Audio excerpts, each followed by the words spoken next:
I've been driving trucks for 15 years. You get used to the weird shit. Gas stations at 3:00 a.m. lot lizards.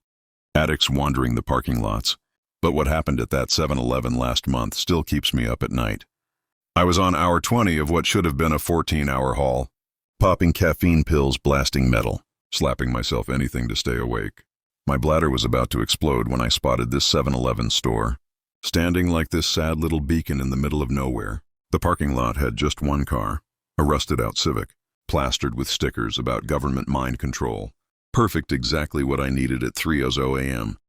Some tweaker working the register. The bell chimed as I walked in.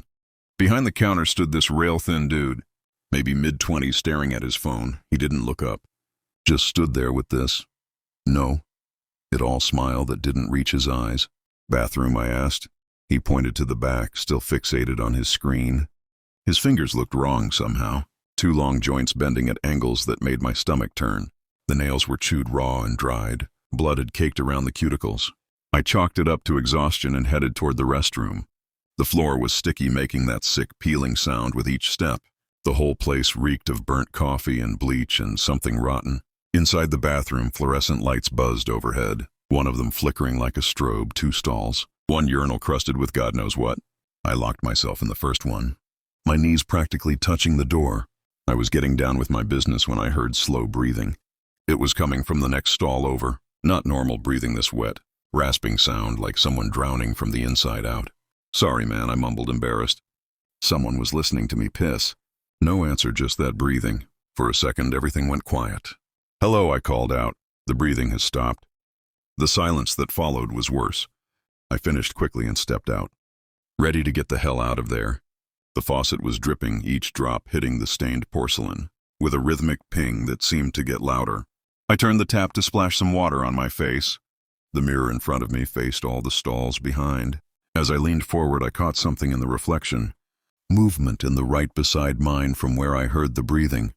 Few seconds back in the reflection, I could see fingers impossibly long. Gray-white fingers curling around the edge of the stall door. I froze, watching as a figure began to emerge in the reflection.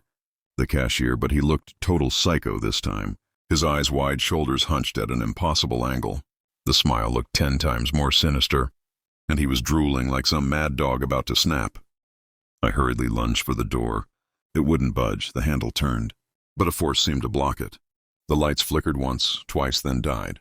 Completely suffocating darkness took over. The smell of rotten meat just kept choking the air around. Did I scare you? It was right against my ear. A cold finger grazed my nape. No one stops here anymore. I had to do something fun. A phone screen lit up, illuminating his face inches from mine. His eyes were dark pupils so dilated they looked like black holes. Sucking in all the light, I slammed my elbow back, connecting with something solid. He grunted, but he didn't release me. His fingers dug into my shoulders with impossible strength. Don't leave, he whined like a baby. I'm so lonely in panic. I grabbed the metal trash can and swung it at his head. It connected with a sickening crack. He staggered back, releasing me. I turned the handle harder, but the door wouldn't budge. He was still behind me. I could hear the wet, skittering noise. I peeped over my shoulder to see the cashier crawling toward me, on all fours, moving impossibly fast. His head hung at an unnatural angle where I'd hit him, but that smile never faltered. Lonely, I'm so lonely, I've nobody to call my own, he sang, making a sad face. I threw my full weight against the door, increasing the strength with each try until finally it gave way. I sprinted through the 7-Eleven store like some prey, dodging the predator, the cashier's giggles following me all the way, until it turned to screams of rage. He was cursing me to come back, but I didn't look back, just ran to my truck. As I fumbled with my keys, I glanced back. He stood in the doorway, perfectly still except for his head, which tilted sideways at an angle that should have snapped a human's neck. The fluorescent light above him flickered, casting his elongated shadow across the parking lot. He raised one hand and spread his fingers.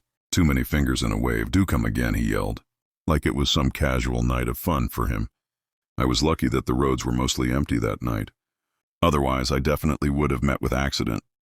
A week later after this incident, I saw a news coverage on a local media channel.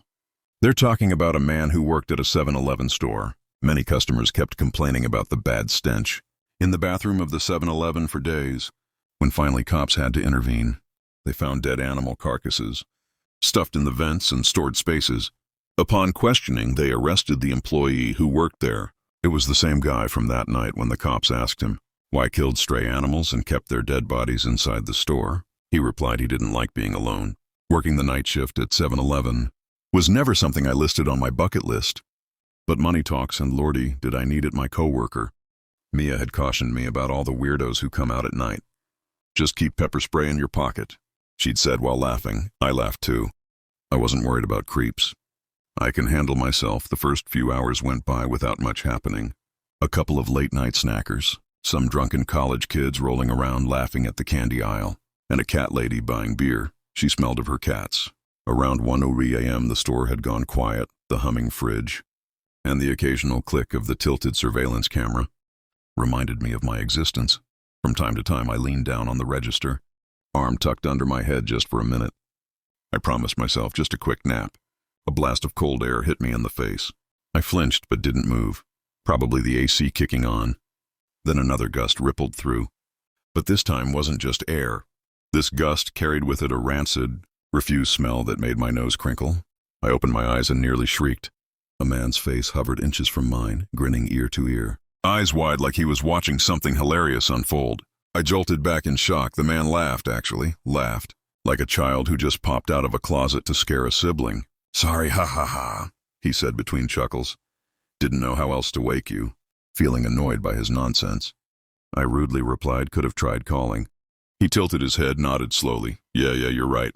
There was something strange about him right away. He blinked, too little smiled for too long. His clothes were tattered, pale skin illuminated by the fluorescent overheads, and a black backpack slung over one shoulder that looked very heavy. "Too heavy, you buying anything?" I said in an attempt to push the moment back to something normal. "Not yet," he said, drifting into aisles as if he had all the time in the world. I kept my eyes locked on him from behind the wooden counter. Something about him made my skin feel prickly, crawly. Even he smiled randomly, as if he were having a private conversation with himself. And that smell, horrible, rotten smell. It followed him like a dog. He returned 10 minutes later holding a banana milkshake and a sandwich, placed them on the counter as if he were a child. Showing his parent his new favorite toy, I scanned him in. "Do you ever, I don't know how to say this without sounding crazy, but do you ever think this place store doesn't exist? Like we're all part of someone else's dream and that's why there seems to be no consideration given to anything we do?" I didn't have an answer. He smiled. "Sometimes I feel like I'm still asleep. Still in the alley, still hearing her scream." I stopped scanning. My stomach flipped. "Wait, what?" He chuckled. "Ha ha ha. The sandwich smells like someone screamed when they made it. Like they put fear in the bread." I didn't say anything. I just handed him his total. He paid with crumpled cash, his fingers brushing against mine. They were very cold. He shuffled over to the corner table and sat down facing the wall. Hunched over like a gargoyle, he dove into the sandwich, eating like he hadn't eaten in days. I tried to concentrate on restocking gum at the counter. Not that it helped. I couldn't stop sneaking glances over at him. That's when I noticed his backpack was on the floor next to him. The bottom of it was wet, even though it was black. I could see the stain spreading outward. At first I thought he spilled something.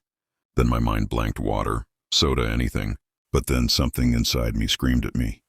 "No, that's not soda then." He caught my eye. His jaw was still moving, sandwich half gone, crumbs clinging to his shirt. His gaze was hollow and his knuckles, my God. His knuckles were red and swollen, like he'd been punching concrete. A mud caked under his fingernails. Dark and dry, the scent hit me once more. But this time it was stronger. It was definitely him. It was decay death. I thought I might retch. He was done eating and stood up slowly. He picked the backpack up as though it weighed 100 pounds. I didn't want to look at him, but I couldn't help myself. Where the bag had been on the table were bloodstains. Small but unmistakable stains from a hand that had to have been bloody. I felt my body lock into place. I couldn't move. I couldn't take a proper breath. He started for the exit now. Each step sounded in slow motion. Like a death march, the automated doors opened with a hiss. He stopped halfway through the doors. He turned back again one more time. "Hope she didn't keep you up," he said, voice low and strange. "She wouldn't shut up all night." Then he grinned bigger and more brightly than he had earlier, and he stepped into the darkness. I stared at the doors for what felt like hours. Too paralyzed to move finally. I reached for my phone. I dialed 911 and relayed the entire story. His appearance, his backpack, the smell, the blood. The eerie comment the woman on the phone told me to stay calm. I was anything but calm. 2 days later, I saw him pop up on the news. Arrest for murder woman found in an alley downtown mutilated. She was a street worker from somewhere. Bludgeoned to death, missing her head, which the cops found in his backpack. He was walking around with it for hours. They said he went into multiple stores, carrying the severed head in his backpack. The same one that leaked onto my store floor the next day. I quit since then. I haven't stepped foot in a 7-Eleven, but sometimes, when it's late at night and I'm in bed with the lights off, and suddenly feel a gust of wind on my face, I jump in fear thinking it's him. I've been driving for 23 hours straight that night. Cross-country trip after my mom's funeral. Too broke for a hotel and too numb to care. My eyes burned, the road blurred, when the 7-Eleven sign appeared like some neon mirage. I nearly wept with relief. The parking lot was empty except for a rusted Honda. The digital clock on my dash read 12:08 a.m. As I killed the engine, something crawled up my spine. That feeling of being watched. When I pushed through the door, the fluorescent lights buzzed like angry insects. The place reeked of bleach and burnt coffee. Everything looked sickly unreal. The cashier was a scrawny kid, barely out of high school. Glued to his phone, the coffee smelled burnt, but I needed the caffeine. As I filled a cup, I felt warm breathe too close to my skin. The hairs on my neck rose. I turned, my whole body froze. A guy in a black hoodie stood inches away. I couldn't see much of his face. Just pale skin and these wide, unblinking eyes, too wide like they'd been stretched. "You shouldn't be here right now," he whispered, voice tight like he was being strangled. My chest went cold, what he didn't repeat. His eyes flicked fast and sharp toward the glass door. "They're coming," he muttered. "Leave before it's too late." My skin prickled all over. I turned to the cashier. The kid still hadn't moved. Scrolling dead-eyed like he didn't hear a thing the guy had said. I turned back, but he was gone. No footsteps, no door chime. Just a trail of crisp, cold air. My heart hammered against my ribs. Who was he and what was he trying to warn me about? I hurriedly grabbed the Snickers. Just pay and go simple. I was an aisle away from the cashier when suddenly the door chimed. And 2 men sauntered in. The first was built like a linebacker. Denim jacket stretched tight across massive shoulders. Hands that could crush a skull. The second was tall and wiry with a buzzed head. They didn't grab drinks or snacks. Didn't even pretend to shop. Empty the register. Denim jacket slapped the cashier in the face, and the boy's cell phone clattered onto the counter. Instinctively, I ducked behind the chip display. Through the gaps in the shelf, I saw Buzzcut pull out a gun. "Be a nice boy and you'll get off with just a black eye." The beeping of the register was impossibly loud. I could hear cash being shoved into pockets, the rustle of bills, the cashier's ragged breathing. My own heart pounded so hard, I was terrified they'd hear it. Keeping an eye on the counter, I started crawling toward the end of the aisle. 3 more feet and I'd have a straight shot to the door. "This it," Denim jacket snarled. I was close, real close. Just a half a meter and I'd have the safety of my car. But then my fingers trembled, slick with sweat, and that damn sneaker slipped and hit the linoleum with a soft thud. Everything stopped. Even the buzzing lights seemed to go silent. "Check that we ain't alone," Buzzcut said. I sprinted. No thinking, pure animal terror burst from behind the display, lunging for the exit. "Hey!" The first shot exploded through the air. Glass shattered next to my head, the noise so loud my ears rang. The second shot tore through my left arm. At first it just felt like someone had slammed me with a bat. But then came the pain, sharp and stinging. Like somebody poured gasoline in the wound and lit a match. I hit the door with my good shoulder. Stumbling into the parking lot. Keys. Where are my freaking keys? I dug through my pocket, fingers slippery with blood. They fell skidding under my car. I dropped to my knees, cursing, feeling under the chassis behind me. The door chimed. I looked back to see Buzzcut in the doorway.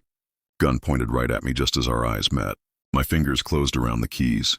I scrambled up, fumbling with the lock, leaving bloody handprints on the door. I got in somehow. The engine roared to life as the third shot cracked my back window. I floored it in the rear view. I saw him just standing there watching me go. I drove blind with panic 10 miles down the highway. I had to pull over. I couldn't feel my fingers anymore. 3 days slipped by in the hospital. The cops showed up on the second one. I told them everything, the robbery, the panic, the man in the hoodie. "We'll try to catch the guys," one of them said. "What about the other guy?" "The one in the hoodie," I asked. The cop paused. "What hoodie guy, Logan?" There was no one else in that store. Just you, the cashier, and the 2 perps. "Check the security footage." I snapped he was there. He warned me they checked. but every frame showed the same thing. Me grabbing burnt coffee, ducking behind an aisle, running for my life. Maybe your exhausted head made it up. The cop shrugged and I believed him. Till today, I try to make sense of that night, but it all seems like a drowning memory. Who do you think that guy was? Was he real or just some trigger of my brain?